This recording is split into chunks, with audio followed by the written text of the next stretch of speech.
करमाळा जिल्हा परिषद पंचायत समिती निवडणुकीचे उमेदवार अर्ज दाखल केले. नेमकी आपली भूमिका काय, कशा पद्धतीने उमेदवार अर्ज दाखल केले? मी हा निर्णय घेतला की आजची जर राजकारणाची परिस्थिती पाहिली आणि मला वाटतं दिल्लीपासून गल्लीपर्यंत ही सर्व श्रुत आहे, तुम्ही सगळे बघताय. आम्ही जिल्हा परिषद तालुका पंचायतला थांबण्याचा निर्णय जगताप गटाने घेतलेला आहे. त्याच्यामुळं मी सगळ्या कार्यकर्त्यांना विनंती केली की आपल्याला त्या ठिकाणी भरायचं नाही आणि आपण ह्या इलेक्शनला पॉज घेऊ. म्हणजे फक्त एवढ्या जिल्हा परिषद तालुकाच्या इलेक्शन पुरतं आम्ही आमच्या कार्यकर्त्यांना आदेश दिले की आपण फॉर्म भरायचा नाही आणि जेवढे आमचे कार्यकर्ते गावं मतदार असतील त्यांनाही स्वातंत्र्य दिले की तुम्हाला विकास करणारे जे योग्य वाटत आहेत उमेदवार तुम्ही त्यांना मत द्या. आपण शिवसेनेत प्रवेश केला होता, शिवसेनेत देखील काही उमेदवारी अर्ज दाखल केले, त्यामुळं त्यामध्ये काय भूमिका असणार आहे शिवसेनेच्या माध्यमातून? नाही, माझ्याकडे बी बी फॉर्म आले ते शिवसेनेत सगळे झाले. मी वरती शिवसेनेच्या नेत्यांशी चर्चा केली, संजय कदम असतील कोणी असतील जे जबाबदार नेते त्यांना मी सांगितलं की इथं भयंकर गोंधळ चालला आहे आणि निष्ठा किंवा तुम्हाला सांगतो परोपकाराची जाणीव कुणालाच नाही. ज्यावेळेस नेत्यांमध्येच अशा पद्धतीची जर विचारसरणी असेल तर त्याचा आदर्श जनतेत आणि मतदारापर्यंत काय द्यायचा. त्यामुळं एवढ्या इलेक्शनपर्यंत मी थांबतो आहे आणि जे शिवसेनेचे इथले अध्यक्ष असतील त्यांना जिथे योग्य वाटते तिथं ते त्यांना फॉर्म देतील म्हणून मी त्यांच्याजवळ ती फॉर्म दिलेत. पण मी शिवसेनेचाच आहे आणि शिवसेनेचंच आम्ही भविष्यात काम करणार आहे. त्याचं चित्र वेगळं असेल.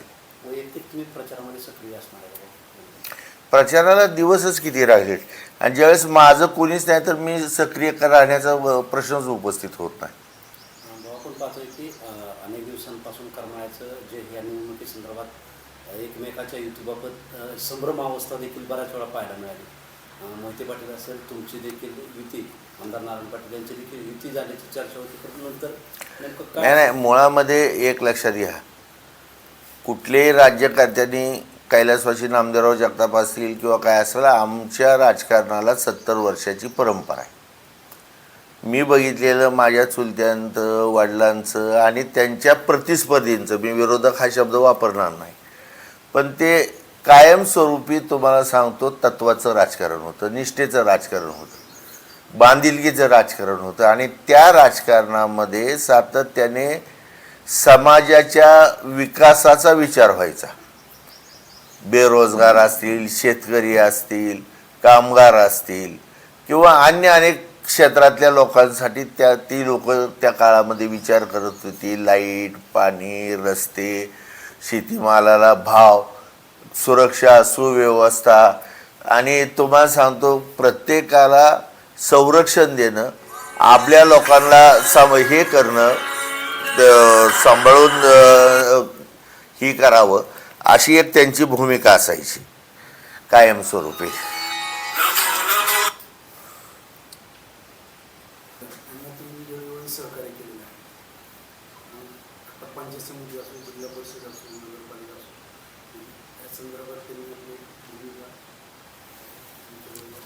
मी वेळोवेळी सगळ्यालाच सहकार्य केले आणि आज जे राजकारणात आहे ते आमच्यामुळेच आहेत. मुळामध्ये जेवढेही करमाळ्या तालुक्यात असतील, जुन्या काळात सोलापूर जिल्ह्यात असतील, ह्यांची राजकीय निर्मिती जगताप गटातून झालेली आहे आणि ह्यांना सहकार्यसुद्धा आम्ही केलेलं आहे.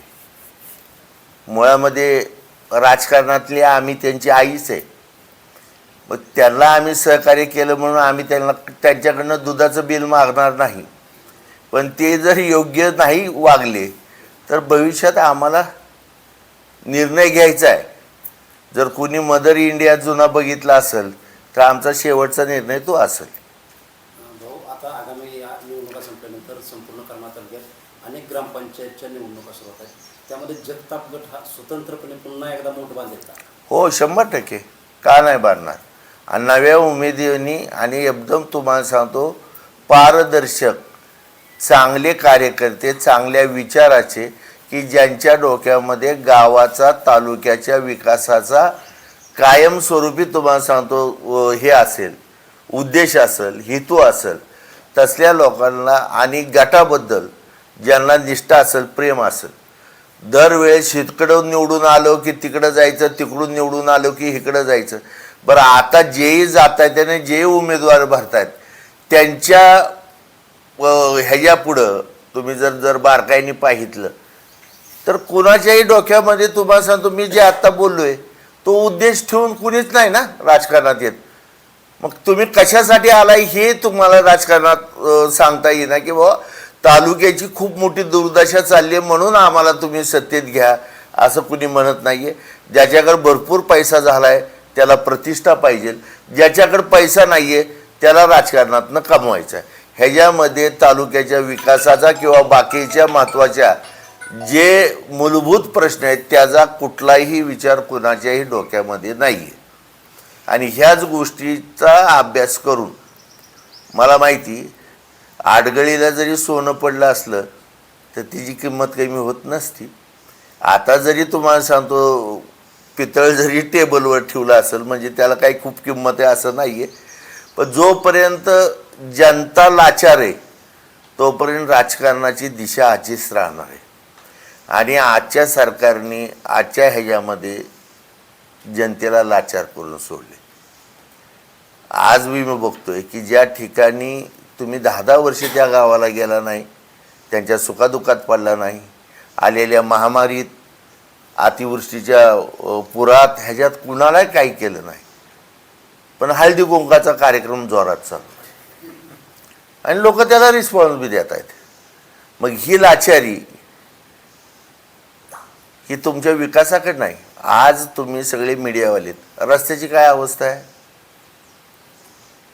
शेतकऱ्यांच्या मालाची काय अवस्था आहे, त्याला हमीभाव आहे का, पाण्याची काय अवस्था आहे. ठीक आहे, अतिवृष्टी झाली, पाण्याचा प्रश्न थोडा बाजूला ठेवू, ज्या मूलभूत गरजा आहेत दळणवळणाच्या, आज आमचे कित्येक सुशिक्षित बेरोजगार जी माणसं आहेत त्या लोकांची काय अवस्था आहे. आज ज्या संस्था या तालुक्यामध्ये तुम्हाला सांगतो तालुक्याच्या सर्वांगी उत्कृष्टेसाठी उभा होत्या त्यांची आज काय अवस्था आहे,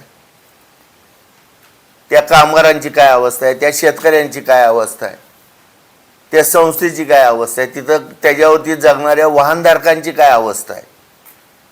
ह्या सगळ्या गोष्टीचा जर जनताच विचार करत नसेल आणि जोपर्यंत चांगल्या विचाराला तुम्ही जर प्राधान्य देत नसाल तोपर्यंत असल्या भाड्य राजकारणामध्ये मजा राहिलेली नाही आहे.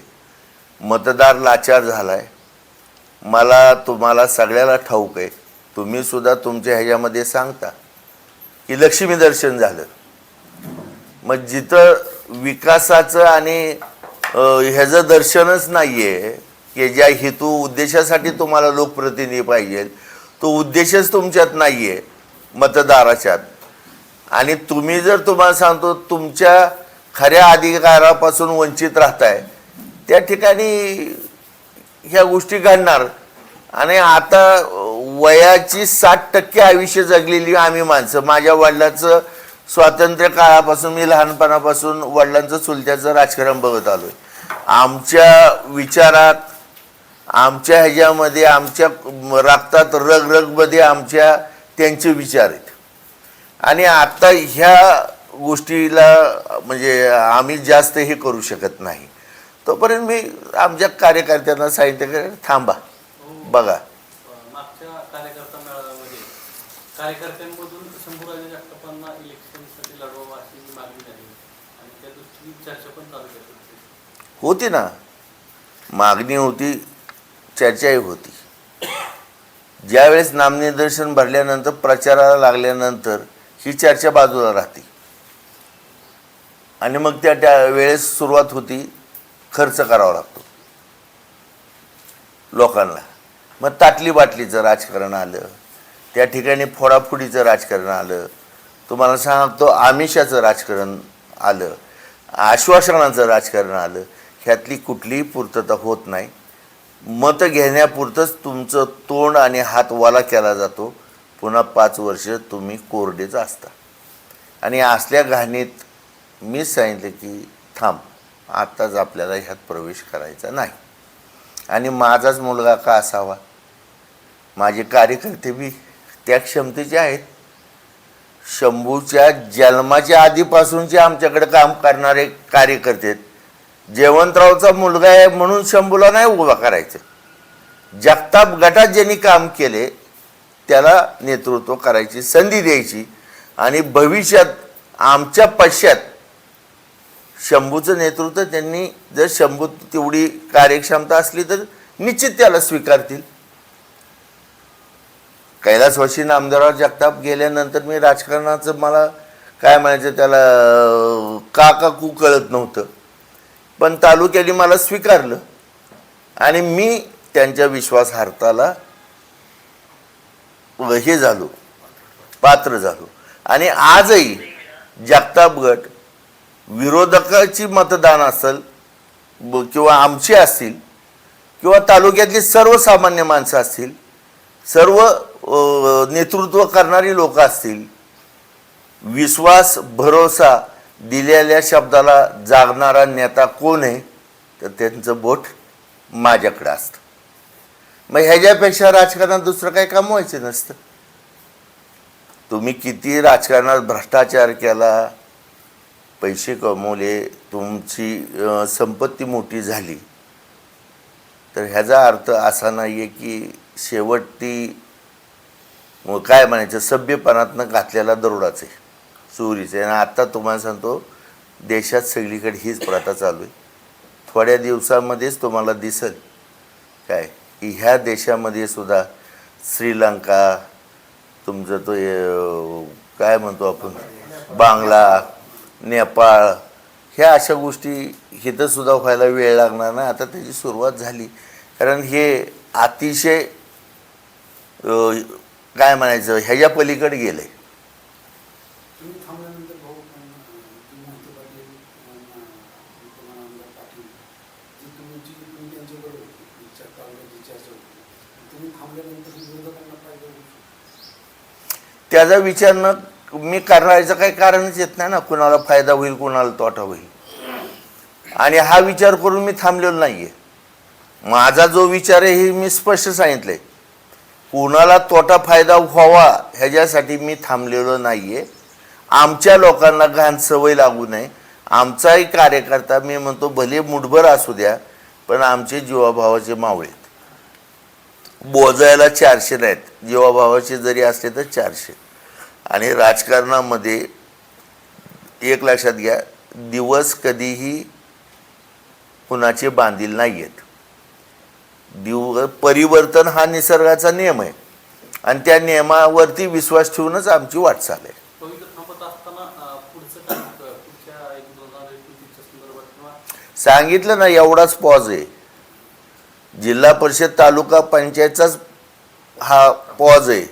29 लांब आहे आणि 4 वर्ष टाईम आहे. मग त्यावेळेस तुम्हाला परत निमंत्रित करून सांगणार आहे ना. भाऊ खरं तर करमाळा तालुक्यामध्ये जगताप गट म्हटलं की एक त्याच्याकडे पाहण्याचा दृष्टिकोन वेगळा आहे. म्हणजे जसं तुम्ही सांगता की बाबा आमच्याकडे भ्रष्टाचाराच्या दृष्टीने कुणीही आजपर्यंत कुणी बोट दाखवत नाही. आणि हे जरी खरं असलं तरी सध्या करमाळा तालुक्यामध्ये जगताप गटाचे जी ताकद आहे ती दिवसेंदिवस कुठेतरी कमी होताना दिसून येते का? असं काही नसतं. हे बघणाराचा चष्मा चुकीचा असू शकतो. कारण तुम्हाला जी सवय लागलेली की ताकद आम्ही ह्यांच्या धापट करू, तुम्हाला पूर्ण रस्त्यावर आणू, ताकद कमी होत नाही. या देशामध्ये 70 वर्ष काँग्रेसने काम केलं. 15 लाख मिळाले तुम्हाला. गॅसच्या किमती त्या काळामध्ये सांगितल्या, पेट्रोल डिझेलच्या किमतीवरती त्यावेळेस भाष्य झालं. आज काय?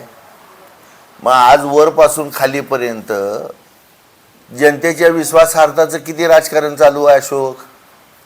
आज किती लोक तुम्हाला सांगतो तुमच्या जे आश्वासन तुम्ही लोकांना दिले त्याची पूर्तता कुठपर्यंत तुम्ही केली?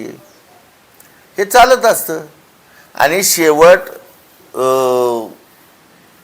चांगल्याला हे चांगलं कळण्यासाठी मागाशी जे म्हणलो सोन्याची किंमत ही चांगलं कळण्यासाठी काही दिवस चुकीच्या पापाला आयुष्य निसर्गाने दिलंय आणि ते आयुष्य संपुष्टात आल्यानंतर तू जे आता म्हणतोय की कुठंतरी कमी होत चाललेली ताकद आहे ती प्रचंड वाढत चाललेली तूच मला विचारत येणार की ह्याच्या मागचं गौडू बंगाल काय आहे.